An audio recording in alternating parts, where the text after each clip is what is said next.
Alors je commence tout de suite par un point sur lequel on a discuté, je pense que c'est probablement le premier point sur lequel on a discuté avant même que le livre, qu'on est complètement décidé de publier le livre.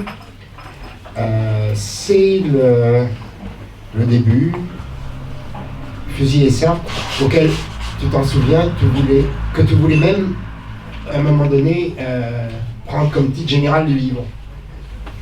Et moi, qui fait partie de la tribu en voie de disparition des orphelins de Sartre,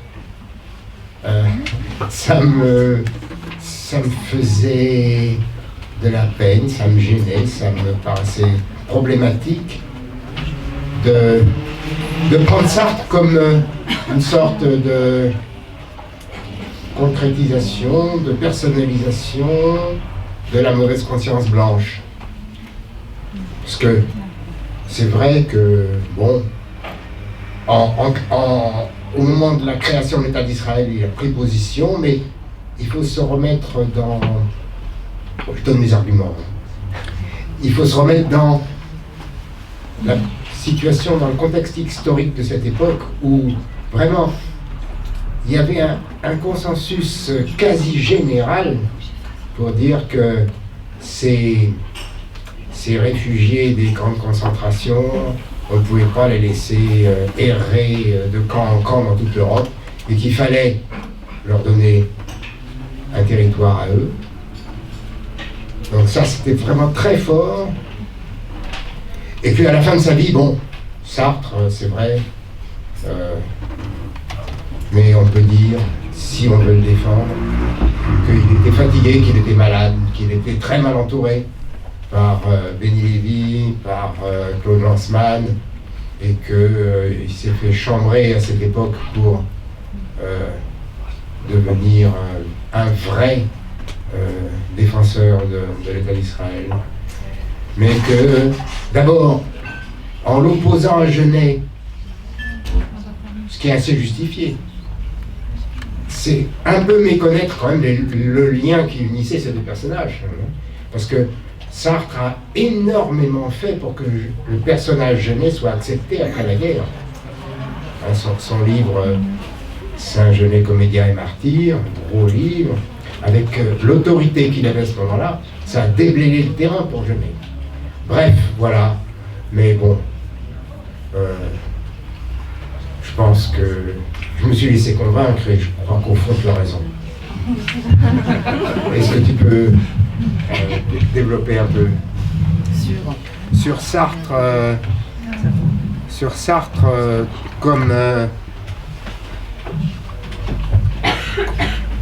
prototype de la mauvaise conscience de la gauche? Bonsoir. Et merci d'être là. Ah, peut-être avant, quelques remerciements quand même. Si. Quelques remerciements parce que j'avoue que lors de l'écriture de ce texte, je n'ai pas pensé réellement pouvoir trouver un débouché. C'est-à-dire que j'ai pensé qu'il allait pouvoir être édité, vu la connaissance que j'ai du monde éditorial français, du monde politique français, j'ai pensé que probablement il n'aurait pas sa place. Donc j'ai trouvé un éditeur et je remercie. Je remercie également Hussein qui nous accueille ce soir. Et j'en profite avant pour rappeler que l'endroit qui nous accueille est un lieu de résistance politique. Et je crois savoir que Eric a fait un appel il y a très récemment pour faire connaître ce lieu, le soutenir. Et donc avec Eric et tous ceux qui soutiennent cet espace, je m'associe pour rappeler que cet endroit est un lieu qui nous est précieux. Et ce qui signifie que vous qui êtes là, au minimum, il faudrait au moins consommer. Oui, Sartre, pour moi, c'est une métaphore de la gauche. Alors en vérité, j'aime beaucoup Sartre. Et effectivement, je crois qu'il nous manque des Sartres aujourd'hui. Il n'en reste pas moins que mon point de vue est situé, et moi, je ne suis pas une européenne. origines. Et moi, mon point de vue, il est situé dans le monde arabe et dans le monde des indigènes, dans le monde décolonisé. Et Sartre, quelle que soit son évolution, quel que soit son état d'esprit, quels que soient ses états d'âme, sur la question spécifique d'Israël, il n'a pas été du bon côté. Pour le monde arabe, c'est ça. Et moi, ce que je souhaite valoriser aujourd'hui et maintenant, c'est la position des colonisés. Alors, on peut parler de toutes ces contradictions, moi j'ai pas de problème avec ça. Simplement, ce que je veux dire de manière forte, c'est la position des colonisés. C'est ça. Sartre, pour nous, de ce point de vue-là, a été un traître. Voilà.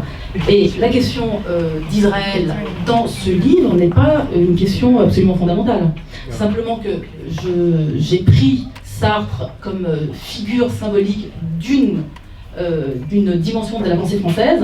C'est une figure, c'est une grande figure, c'est une figure majeure, et je voulais la mettre en regard à la figure de Camus, qui, pour le monde décolonisé, en particulier pour les Algériens, est une figure négative, mais alors très appréciée en France dans le milieu de la social-démocratie, mais pour l'Algérie a fait le procès de Sartre, de Camus depuis très longtemps.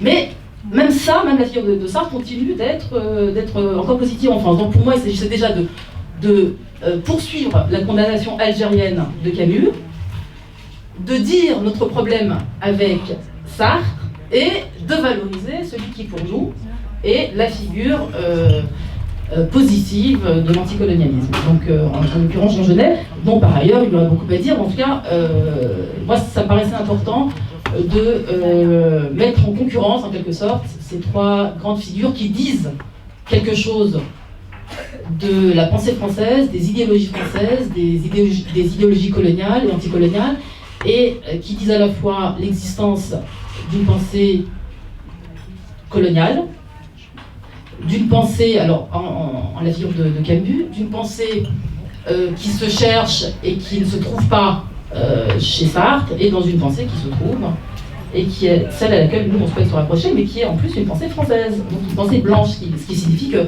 l'espoir dans le monde blanc, il existe. On ne va pas passer la soirée sur Sartre, mais non, pas je n'arrive pas à analyser. C'est une œuvre que je connais un peu non, sérieusement, c'est pas de la modestie, je la connais quand même. Comment ce type qui a été un anticolonialiste sur tous les autres plans, ouais, c'est ça, sans exception, Indochine, Vietnam, Algérie, il est quand même à l'origine du manifeste des 121, et je peux vous assurer que dans les maquis algériens, le manifeste des 121, c'est quelque chose qui a vraiment sauvé l'honneur par rapport aux Algériens. C'était quelque chose d'extraordinairement important à l'époque où il est sorti. Et c'est resté symboliquement quelque chose de très fort, et Sartre était une des chevilles ouvrières de ce manifeste. Avec Lanzmann d'ailleurs. Bon. Comment ce type-là n'a pas vu, Sartre, comment il n'a pas vu la nature profondément coloniale de l'entreprise israélienne, ça c'est vraiment très mystérieux. Bon, cela dit, c'est pas le seul cas où il se soit trompé. Voilà. Ça je ne sais pas. Voilà. Disons que dans sa relation avec le communisme, il a quand même passablement déconné par moment, avec le recul du temps. Hein. Le communisme et la paix, les communistes et la paix, c'est quand même un texte, quand on le relit, on se dit, mais qu'est-ce qui lui a pris? Qu'est-ce qui lui a pris? Bon, mais on va passer notre soirée sur ça. Il y a quand même quelque chose d'important, il y a quand même quelque chose, à mon avis, d'important à dire sur Sartre, non pas sur lui, son histoire, donc ses prises de position, mais en tout cas sur lorsque à la fin je dis fusiller Sartre, c'est évidemment, donc je l'ai dit parce que comme métaphore de la gauche, et donc c'est simplement pour régler mes problèmes actuels avec la gauche. Et alors quand je dis la gauche, on est d'accord entre nous qu'on ne parle pas du Parti Socialiste, on parle de la gauche. Et donc je parle de ce rapport extrêmement conflictuel avec ce que nous on appelle aux indigènes de la République, la gauche blanche. Notre projet politique s'articule autour de l'idée qu'on ne peut pas compter sur la gauche radicale. Je ne suis pas sûre de dire je suis pas sûre de pouvoir dire qu'elle nous a trahis, dans la mesure où je pense que la gauche blanche, structurellement, n'a jamais été réellement, sauf de manière marginale, auprès des colonisés. Ce que je veux dire, c'est que de ce point de vue-là, je ne peux pas parler de trahison. Je pense que nous, on a pu croire en la gauche, et je pense qu'on a eu tort. Et je pense que, en parallèle de cela, et c'est ce que nous disons au sein de la République, c'est aussi avec cette gauche radicale que nous voulons faire des alliances dans l'avenir. Et donc, si je dis fusiller Sartre, c'est parce que je crois, et j'espère, une recomposition de cette gauche, la gauche radicale. Mais je ne crois pas qu'elle se fera spontanément. Et je pense qu'elle se fera par la construction de rapports de force et par notre capacité à nous, salut Maboula, indigènes de la République, indigènes sociaux, à créer le rapport de force autour duquel s'organiseront en tout cas une force politique qui à la fois défendra les intérêts des post-colonisés, mais de manière plus large des habitants des quartiers populaires, et qui forcera la gauche à se reposer. Donc fusiller ça, pour moi c'est ça. On a déjà commencé, mais c'est pas grave. Je trouve qu'il y a un point dans cette relation avec la gauche blanche qui me paraît très intéressant et que tu pourrais peut-être développer. Je vais lire une demi-page et tu pourras en faire le commentaire si tu veux. L'humanisme est l'une des pièces maîtresses de votre système humanitaire. Votre s'adressant aux Blancs. Il vous a valu vous doter d'un appareil de défense globale et structurel qui allait assurer la poursuite du projet impérial et la longévité et la survie de votre corps social. Cet appareil politico-idéologique, c'est le système immunitaire blanc. De très nombreux anticorps ont été ainsi sécrétés, parmi lesquels l'humanisme et le monopole de l'éthique. Les plus antiracistes, c'est vous. N'avez-vous pas maintes fois célébré le combat de Walter Ultérien? Les plus révoltés par l'antisémitisme, c'est vous. N'avez-vous pas 1000 fois sacrifié Céline, Barbie de Sahara? Les plus anticolonialistes, c'est vous. Les plus sensibles au sous-développement de l'Afrique, c'est vous. Les plus impliqués dans les causes humanitaires, c'est vous. Les plus féministes, c'est vous. N'avez-vous pas jeté votre dévolu sur le sort des femmes afghanes et promis de les sauver de la barbe des talibans? Et les plus anti-homophobes, c'est vous. Ne vous êtes-vous pas jeté à corps perdu dans la défense des homosexuels du monde arabe? Comment nous hisser à votre niveau? Nous sommes des gnomes, vous êtes des géants. Tu peux développer cette idée qu'il faut vraiment un système immunitaire pour que cette gauche blanche, ces blancs en général et cette gauche blanche en particulier, puissent se défendre pour exister. C'est pas une idée très nouvelle. Mais exprimé comme ça, c'est pas tous les jours qu'on la rencontre. Peut-être. Quand j'étais ado, je me souviens avoir, comme beaucoup, écouté les chansons des Enfoirés sur l'Afrique. C'était quoi déjà? Lesquelles? C'est les Enfoirés ou celle d'avant, loin du Celle de. Ouais, oui, c'est ça. Celle de l'huile de nos banlieues, l'Éthiopie meurt peu à peu. Voilà, c'est quoi déjà ça? Je sais plus comment ils s'appelaient. Bon, bref. Loin du cœur et loin des yeux. Loin du cœur et loin des yeux. L'Éthiopie meurt peu à peu. Voilà. Et je me souviens que déjà, je trouvais que c'était trop facile. Vraiment trop facile. Alors, pourquoi?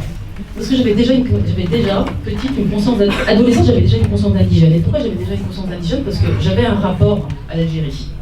J'allais en Algérie depuis des années, et j'avais, depuis petite, 10 ans, 12 ans, 15 ans, j'avais déjà compris que j'étais privilégiée par rapport aux cousines que je laissais au bled.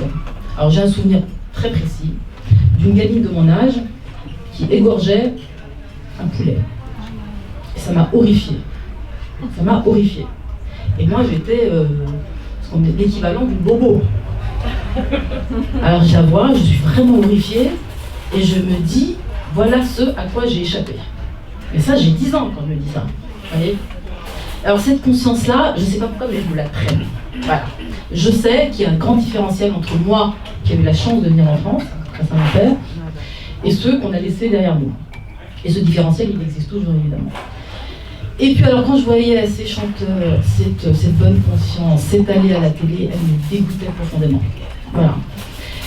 Et évidemment, bon, ça ne dit pas le tout de la société française, ça ne dit pas tout des rapports sociaux, ça ne dit pas tout de la gauche radicale dont je parlais, d'ailleurs, qui est sans doute la moins, la plus claire sur ces questions-là. Je veux dire, c'est pas, je ne veux pas aplanir le débat, je ne veux pas le caricaturer, mais en tout cas, ce qui ressortait, c'était cette manière, cette espèce de bonne conscience qui s'étalait, qui faisait la publicité d'elle-même.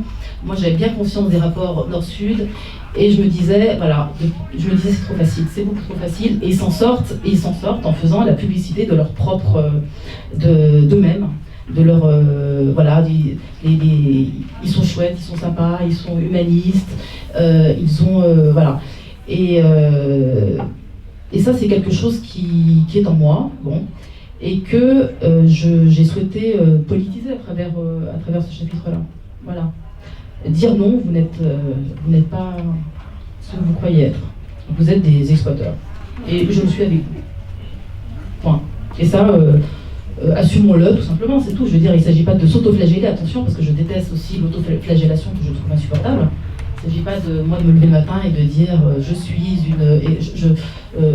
une dominante, j'exploite, etc. C'est pas la question, parce que je pense qu'il faut la régler de manière politique. Et sur le plan individuel, j'ai des privilèges. Si demain mon patron me propose une augmentation, je ne dirai pas non, voyez.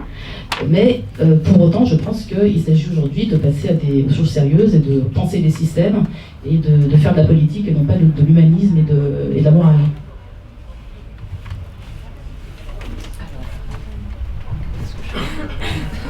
Ben en fait, tu peux dire ce que tu as envie de dire. par exemple.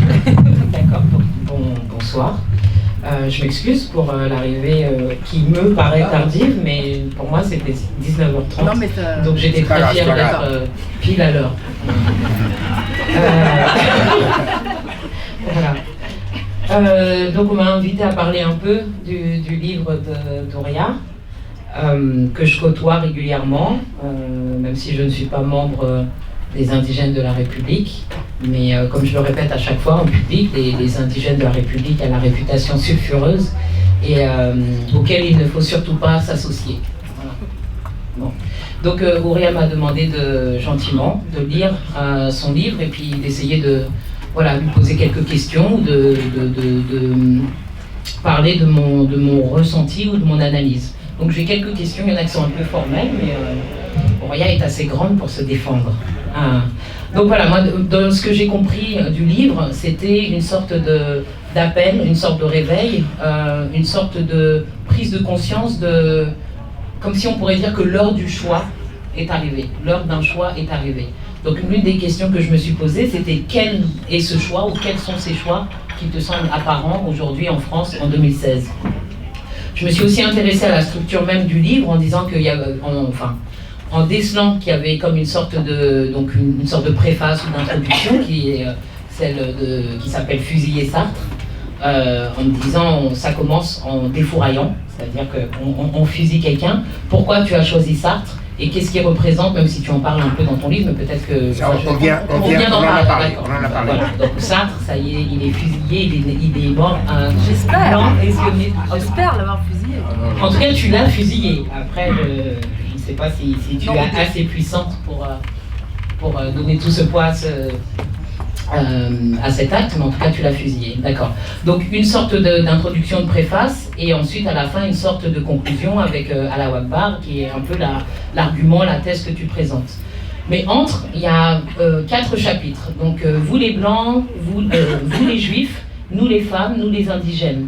Donc, D'accord? Donc 18 pages pour les blancs, 20 pages pour les juifs, 26 pages pour les femmes indigènes et 26 pages pour nous les indigènes. Est-ce qu'il y avait un ordre pensé et est-ce que tu as compté les pages ou est-ce vraiment une simple coïncidence qui fait que tu aies autant de choses à dire aux femmes indigènes qu'aux indigènes et peut-être un peu moins de choses à dire aux blancs, mais c'est presque pareil, blancs et juifs, il y a quand même une égalité. Voilà, c'est le premier point que je voulais aborder. Non, vraiment, non. Mais finalement, c'est pas mal. Finalement, Je n'ai pas compté, mais c'est une bonne remarque. Merci. Et quant à l'ordre, est-ce que ça comptait de parler aux blancs d'abord? Donc pourquoi est-ce que tu peux nous parler de... Pourquoi les blancs d'abord et ensuite les juifs, ensuite les femmes indigènes et ensuite nous les indigènes? Donc on aura noté quand même l'attention portée à la question de la femme et à la question du genre. Alors, nous les blancs, oui, ça me paraissait important de commencer par les blancs parce que c'est notre problème. On commence par le problème. Voilà, s'il n'y a pas le problème, il n'y a pas les indigènes, donc voilà, pas de question. Il y a un problème, c'est le monde blanc, le monde occidental. Il y a un sous-problème, c'est les juifs. Et puis, il y a l'ouverture, c'est-à-dire que de toute façon, quoi qu'il en soit, la solution, je la réfléchis à partir de nous. Je l'ai dit tout à l'heure en commençant, je ne crois pas que je ne peux pas attendre du monde blanc structuré. Encore une fois, je ne parle pas des individus, je parle des organisations. D'accord ? Je n'attends pas qu'ils se transforment d'eux-mêmes. On n'a jamais vu des dominants décider de, tout seuls, spontanément, de se déchoir d'eux-mêmes. Donc évidemment, il va falloir mener une lutte. Donc je commence par le problème et je finis par une idée de la solution. Je ne dis pas qu'on l'a, je dis qu'on la propose à partir de nous-mêmes, sachant que je problématise nous-mêmes, c'est-à-dire que nous-mêmes, on est un problème. Alors on est un problème, tu disais qu'on est au moment des choix, nous, on est aussi à un moment du choix. Le moment qu'on est en train de vivre est un moment inquiétant. C'est le moins qu'on puisse dire. On a vécu une année, juste si on parle de l'année qui vient de dérouler, avec des attentats sur le territoire français. Mais on sort d'une décennie, un peu plus, 15 ans, où le monde occidental connaît des attentats à l'intérieur de ses frontières. Ça a commencé par le 11 septembre. Donc en gros, on n'est plus tranquille. Donc si j'étais cynique, je pourrais dire... Le monde peut crever, l'essentiel c'est que nous on n'est pas atteints. Bon, il se trouve qu'on est atteints. Il se trouve que je ne suis pas non plus cynique, parce qu'il se trouve que le monde m'intéresse et je ne veux pas qu'on aille tuer les peuples du monde qui n'est pas occidental, bon, du monde colonisé. Donc ça c'est mon point de vue, mais si j'étais vraiment cynique, je dirais on pourrait s'en foutre, mais on ne peut plus s'en foutre.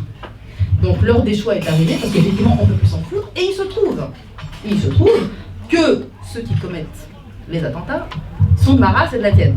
D'accord ? Donc, ça nous pose un problème à toutes les deux. Ça pose un problème aux indigènes de la République, aux indigènes sociaux, parce que, évidemment, nous avons été rendus barbares par le système impérialiste, capitaliste, raciste, etc. Et en même temps, on nous demande à nous d'assumer ce que les djihadistes sont. D'accord ? C'est à nous d'assumer et d'endosser ce qu'ils sont. Donc évidemment, à un moment donné, on est devant un problème. Donc il faut regarder ce problème en face et voir comment on va le dépasser. Parce que effectivement, mon point de départ, c'est notre ensauvagement. Lorsqu'on nous dit, et lorsqu'on nous fait le procès de ne pas être assez intégré, de ne pas être assez français, j'ai tendance à penser que non seulement nous sommes trop intégrés, mais que nous sommes trop français, précisément. Si on comprend que nous sommes réellement et profondément, lorsqu'on en arrive là, à commettre ce genre d'attentat, très intégrés à un système. Voilà. Et donc moi, mon problème, donc je commence effectivement avec le premier chapitre de ce point de vue-là, pose la question à partir de ma propre responsabilité. Donc moi, je suis une criminelle, et à partir de moi, je développe donc une analyse qui amène à, voilà, qu'est-ce qu'on doit faire avec les blancs, qu'est-ce qu'on doit faire avec les juifs, qu'est-ce qu'on doit faire avec nous-mêmes. Voilà. Et tu as raison de poser la question du genre, et si tu as remarqué effectivement que le chapitre sur le genre et les femmes est un peu plus long que les autres, c'est que sûrement, il est plus compliqué à traiter. En quoi ? On a un ennemi extérieur, et puis on a l'ennemi de l'intérieur. C'est-à-dire qu'effectivement, on ne peut pas échapper à l'idée qu'on ne peut pas en tout cas se cacher derrière notre doigt. Il y a des violences que subissent les femmes intercommunautaires, en tout cas à l'intérieur de nos propres communautés, qui sont difficiles à traiter, et qu'on ne peut pas traiter comme on peut le faire depuis les soumises, tout simplement parce que les hommes racisés, enfin les hommes qui subissent le racisme, ont eux-mêmes un genre qui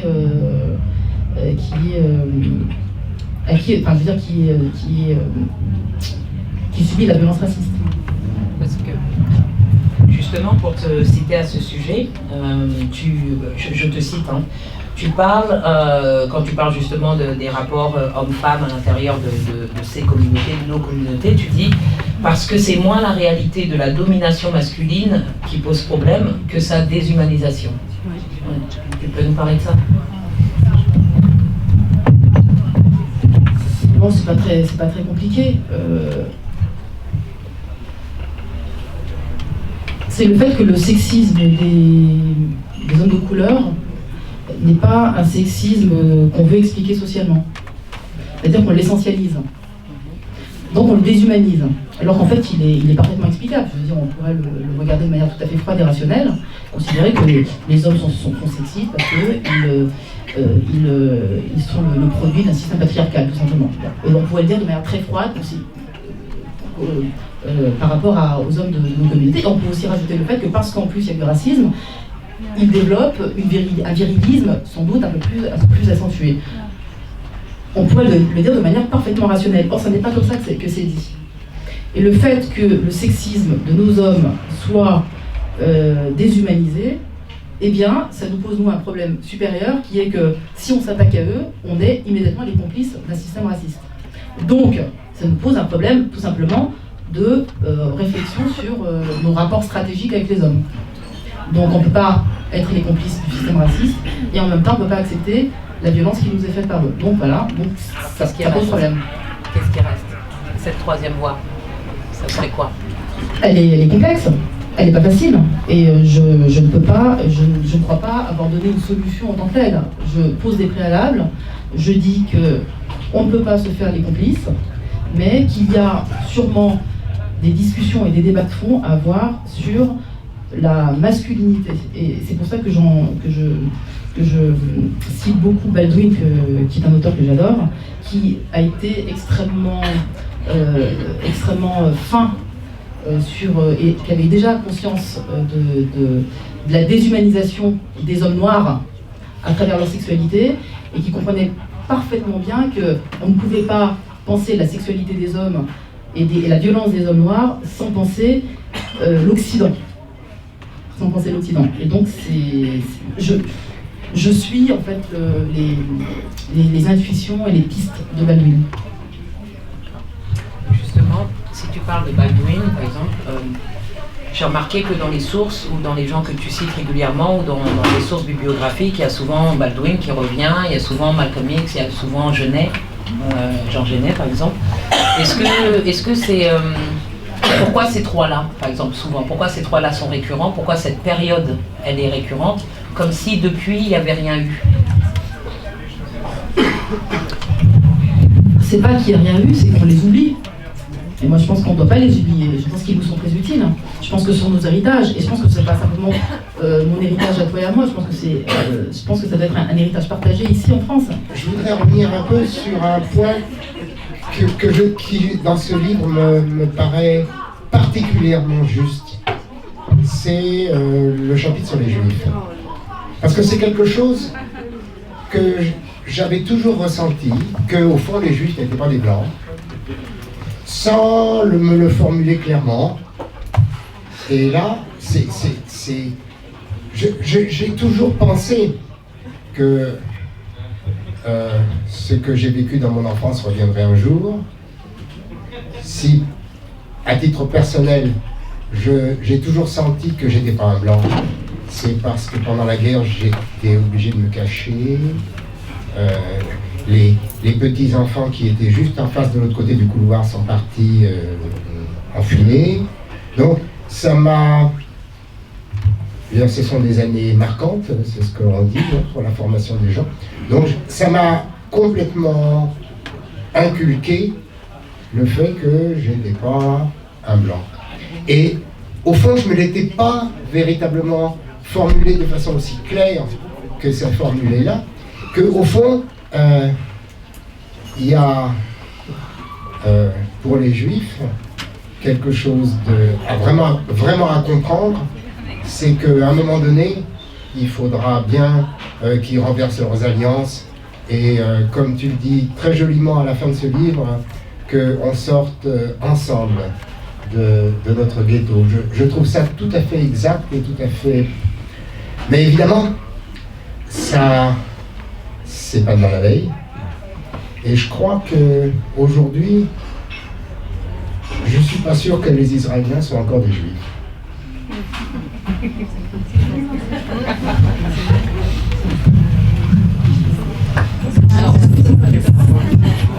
Alors là, du coup, ça m'oblige à dire quelque chose, en tout cas faire une remarque, c'est que là, du coup, tu as lu ce texte, enfin, je veux dire, ce passage à travers ton expérience. Oui.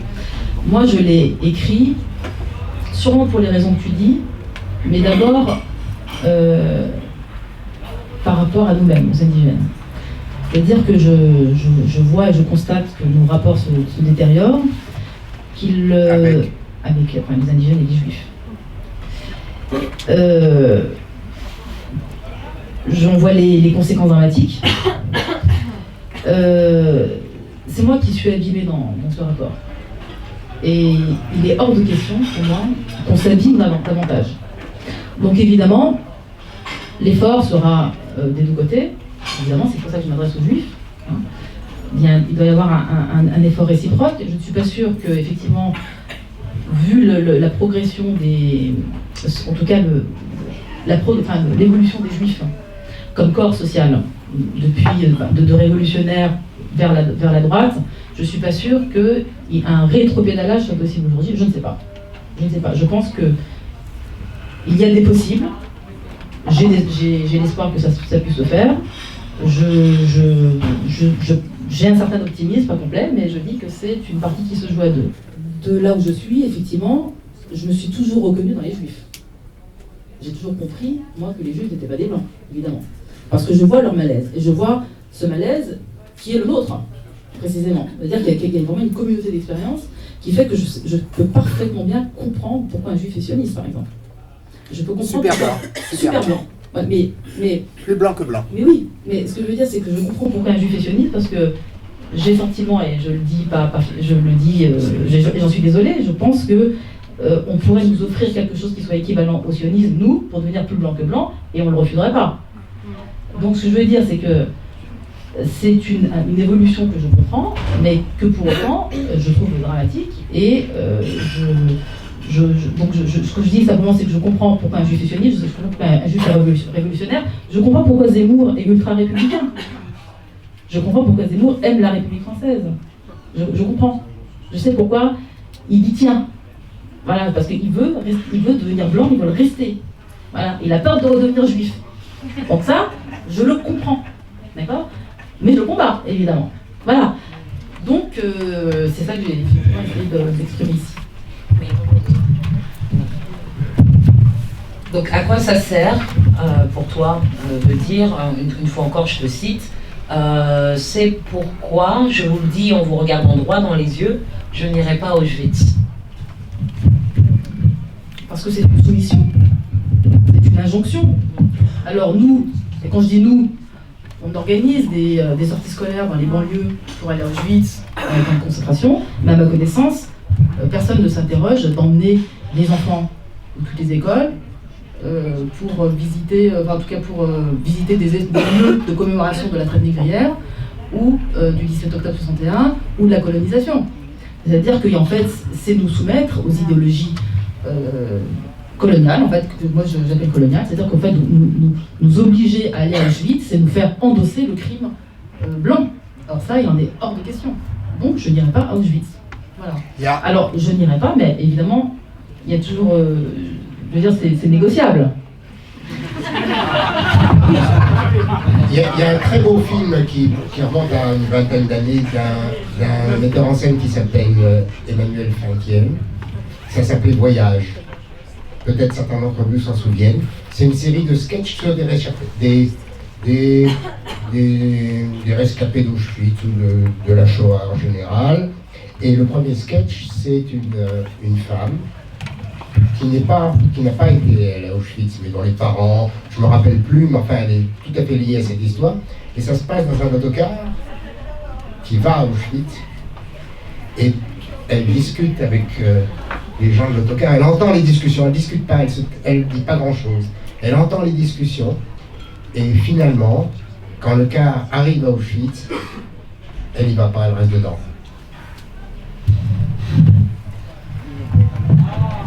Pour cette raison. Oui. Juste pour revenir à cette injonction qui est réelle, est-ce que justement dans ton désir, parce qu'on sent du désir et de l'espoir, enfin de l'envie de créer des alliances ou au moins de pouvoir reconnaître des expériences communes ou des points de connexion communs, est-ce que cette injonction elle peut pas être dépassée? C'est-à-dire que ne pas prendre Auschwitz pour ce qui est le camp ou cette histoire sont censés représenter pour cette histoire française. Est-ce que ça, c'est pas une possibilité envisageable? Qui se traduirait par quoi? Qui se traduirait par aller à Auschwitz. Oh. Mais Auschwitz est pris en otage. Oui, oui. Auschwitz est pris en otage. Je veux dire, il n'y a aucune manière de s'en sortir. Y aller, c'est accepter une injonction. Et c'est accepter d'endosser le crime européen.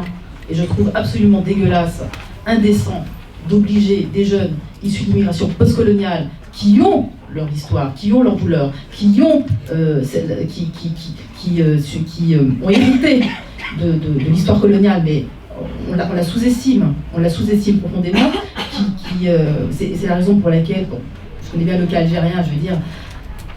Les matchs France-Algérie, cette passion qu'il y a autour de l'identité algérienne du drapeau, je veux dire, ça ne vient pas de nulle part. Donc il y a une douleur qui est derrière, il y a quelque chose qui est irrésolu, et je ne vois pas comment arriver avec un tel contentieux, avec notre propre contentieux qui n'est pas reconnu, eh bien, nous qui sommes des victimes historiques de l'ordre colonial, on va endosser le crime de nos bourreaux.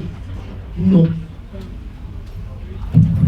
Et de façon plus générale, il faut résister à mort à l'instrumentalisation du génocide nazi. C'est plus possible, ça devient une espèce de religion internationale.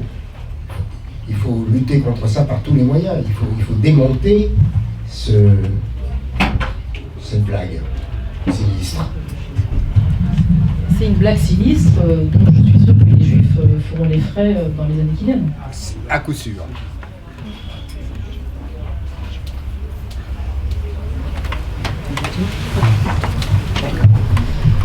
C'est bien, tu fais ton taf. Bah, on me demande du taf, je fais le taf. Pardon. Une question, peut-être, au niveau de cette... ce que tu mentionnes, c'est... je ne sais pas si vous en avez parlé avant que j'arrive, mais cet amour révolutionnaire.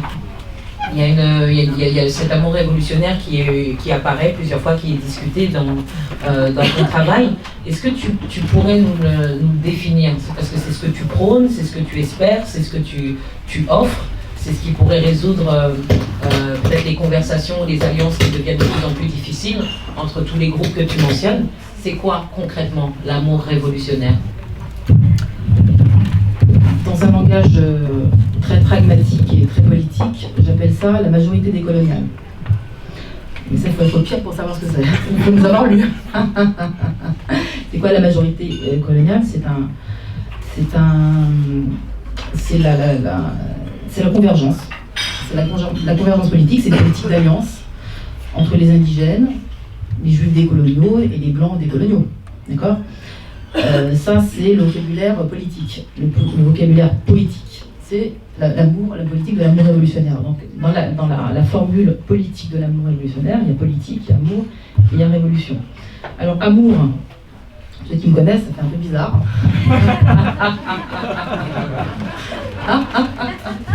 Franchement. C'est que je trouve qu'on vit une période qui fait peur. Je veux dire, qui est à la fois qui est inquiétante, qui est terne. On fait la gueule, on se regarde en chien de faïence. Je veux dire, on s'en l'est dit, on est moche. Bon, il n'y a pas d'espoir. Ou que tu tournes la tête, je veux dire nous, on essaie de trouver, où respirer, on ne trouve pas. Donc, il me semble que le mot amour est un beau mot.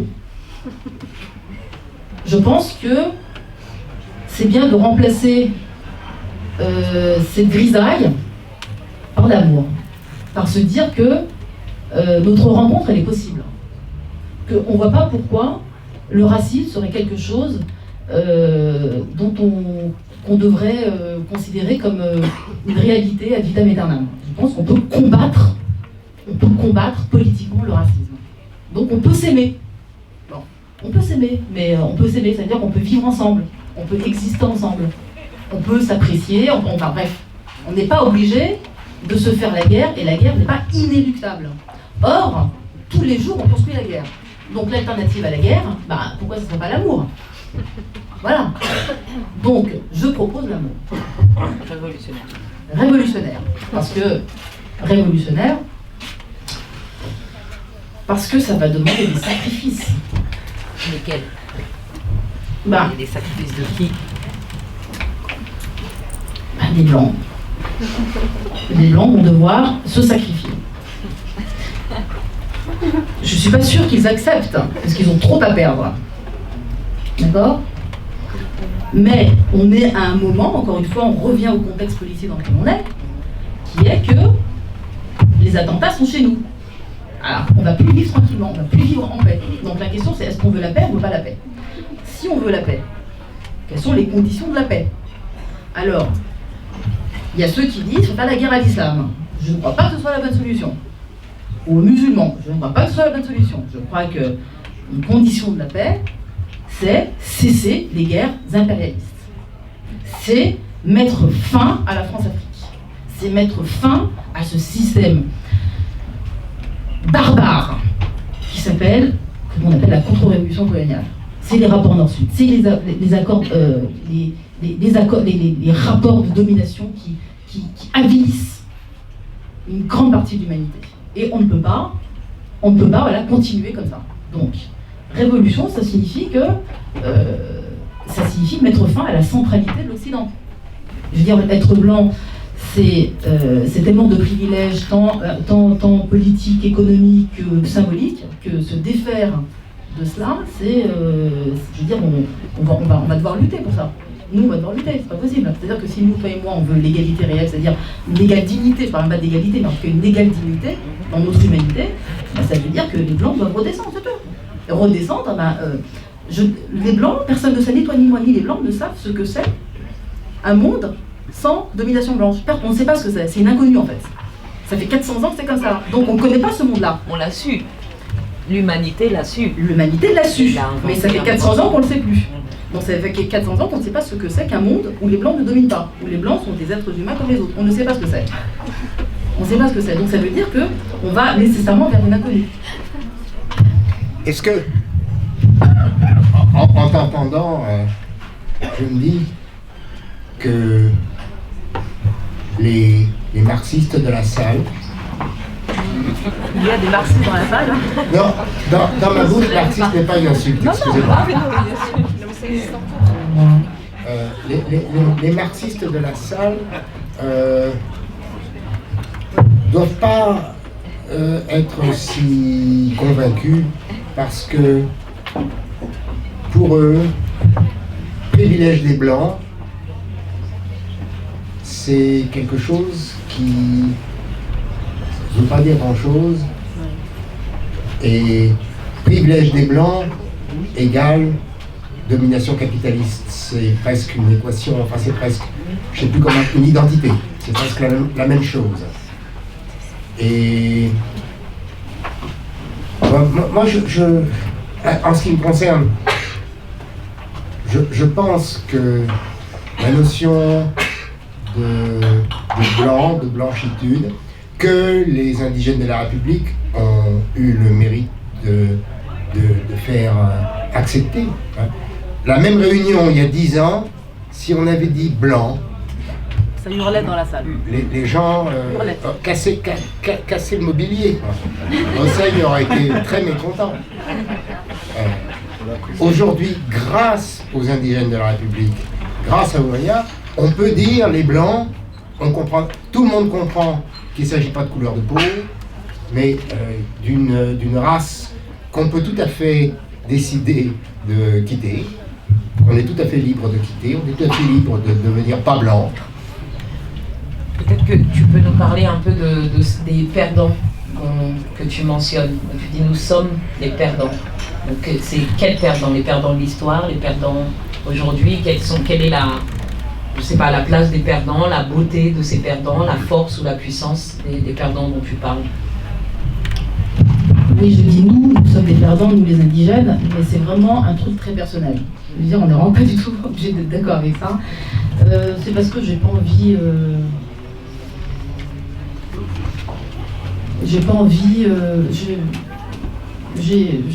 mon regard est un regard froid et assez lucide sur notre histoire.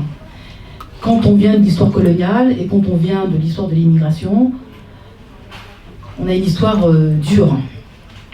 Et on a beaucoup perdu. On a beaucoup de morts à déplorer. Et on continue à avoir beaucoup de morts à déplorer dans le monde. Je me sens en grande intimité avec le tiers-monde. Et le Congo, la Syrie, l'Irak, il n'y a pas de mots. J'ai pas de mots pour dire la tragédie que c'est, le crime que c'est. J'ai pas de mots, d'accord? Et je vais pas regarder, je vais pas être spectatrice de ça. Et en France, on pourrait dire les crimes policiers. D'accord? Je vais pas être spectatrice de ça et dire ouais super, non, on est des perdants. Non, pour moi, on est des perdants. Mais perdants, c'est un regard un peu dur que je porte sur nous-mêmes, mais on est des perdants qui résistons. On est des perdants qui ne baissons pas la tête. On est des perdants qui avons une histoire.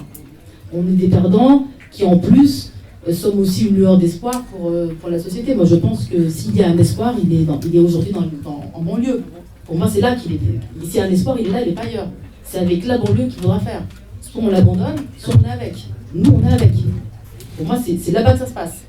Ça se passe là-bas, mais ça se passe surtout et avant tout dans les pays qui continuent de subir les menées impérialistes. Donc nous sommes des perdants. On peut avoir un autre regard sur nous-mêmes. On peut dire tout à fait le contraire de ça. On peut au contraire positiver ce que nous sommes. Moi, j'ai un regard plus ambivalent et plus triste. Merci Ouria. Merci.